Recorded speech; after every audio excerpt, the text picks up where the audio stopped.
Hello, everybody. We are going to be discussing the last section of our kind of information on Chapter 2, and it's going to cover output devices. All right, so let's go ahead and get started with the topics that we're going to cover. So some of the topics that we're going to talk about in this section are display devices, data and multimedia projectors, printers, and then audio outputs. And basically, your output device accepts processed data from your computer and then presents the results to the user. Whenever you think about output, it's just something that's being placed out, all right? Something that's transmitting out from the computer, all right? So a display device is kind of like an output device, right? So information is presented from the screen, from your computer onto your screen, and there's a visual output. Most common use is a monitor, used with desktops. There's also display screens that are built into like notebooks, computers, smartphones. And then also moving on from there, there are CRT monitors. Uses a cathode ray tube technology to display images, becoming obsolete. So this is a kind of a system, an older system that use ray tubes to display images that is no longer kind of really used that much.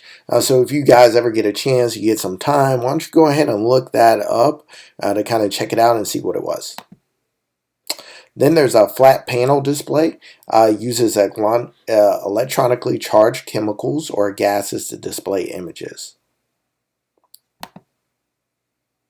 So types of flat panel displays are LCDs, which actually stands for liquid crystal display, used to charge liquid crystals and display images.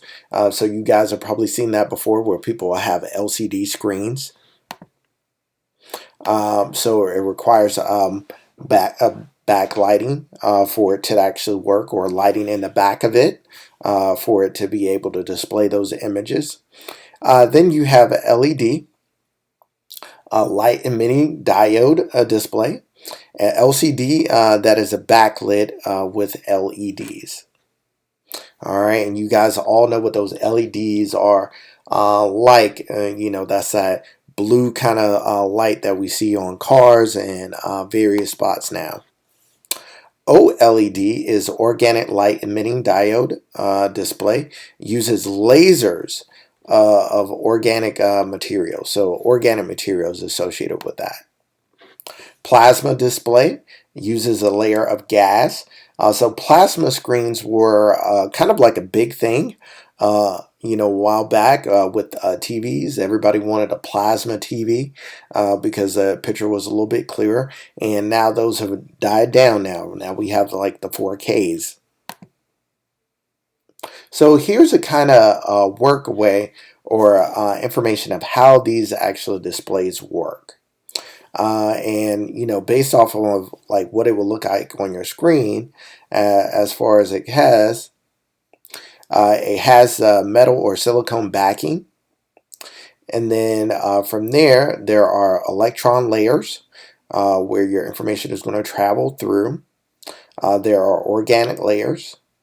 And then finally, there's a glass layer, which is your light output for what you actually see on the screen. So what you actually see.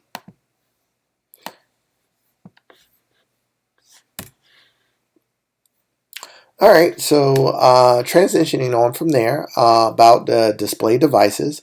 Display devices form images by lighting up the proper configuration of pixels. And pixel is the smallest colorable area.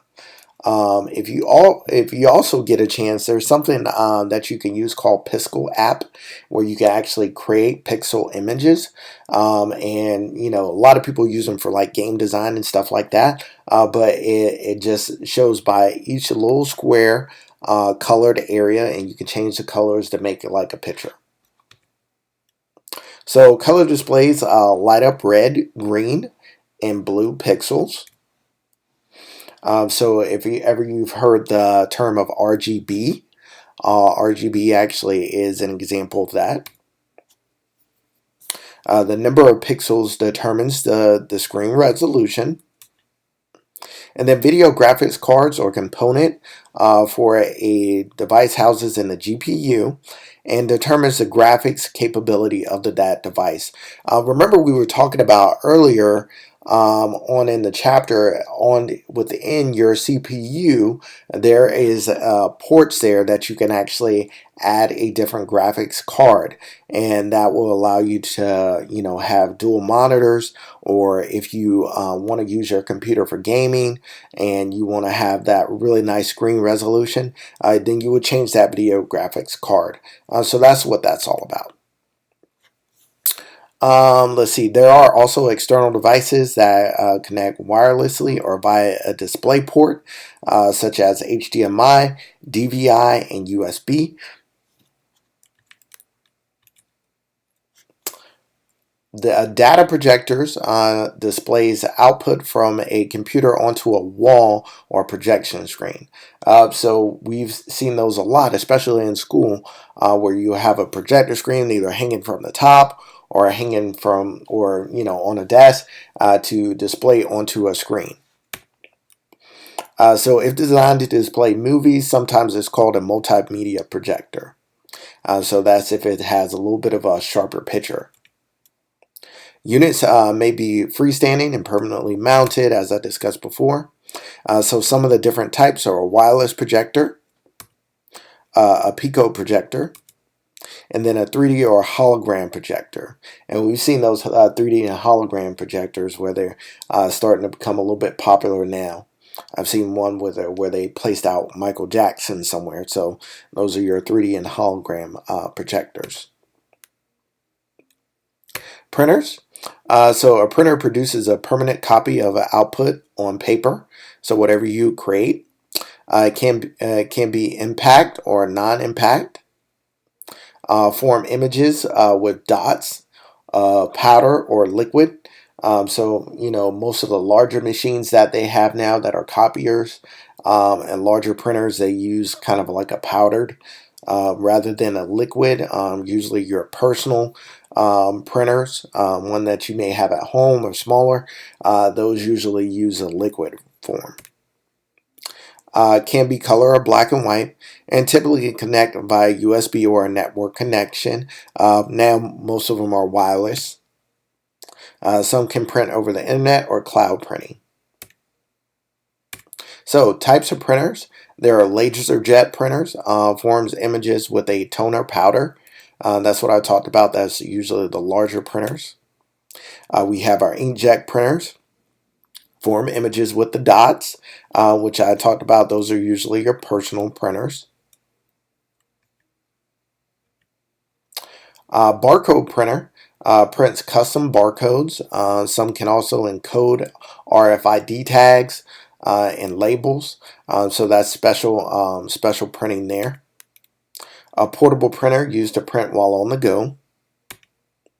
3D printer actually prints 3D objects, and they can have moving parts. So your 3D printer, usually you have a stationary stand that's within there, and then it will have the material that is used to actually melt out and create the product. Form 3D objects using lasers or plastic, metal, ceramic, and other materials. Then there's finally a multifunctioning device, a device that usually copies, scans, or prints. Audio output, so includes voice, music, and other audible sounds. So speakers can be integrated into a device and connected via a wireless or wireless connection. Now mostly you starting to see like wireless connection through things like Bluetooth. Headphones are used by one person. Headsets are headphones with a built-in microphone. Alright, so now that we're done with your information there, just make sure that you guys take an opportunity to review your vocab. I know there's a ton of vocab and a ton of words that we learned within these last few modules, but take some opportunities to review some of these. And definitely we will have some great things that we'll go ahead and discuss as a class coming up this week. And then we will also be transitioning to SEU's Brightspace, which is getting away from Edmodo. It kind of does some of the same things. You will be able to turn in assignments and all of those types of things. It will have our online live session chats there. All right, so thank you very much for listening, and good luck to you this week. And let me know if there's anything that I could do for you as the week kind of transpires. Appreciate your time.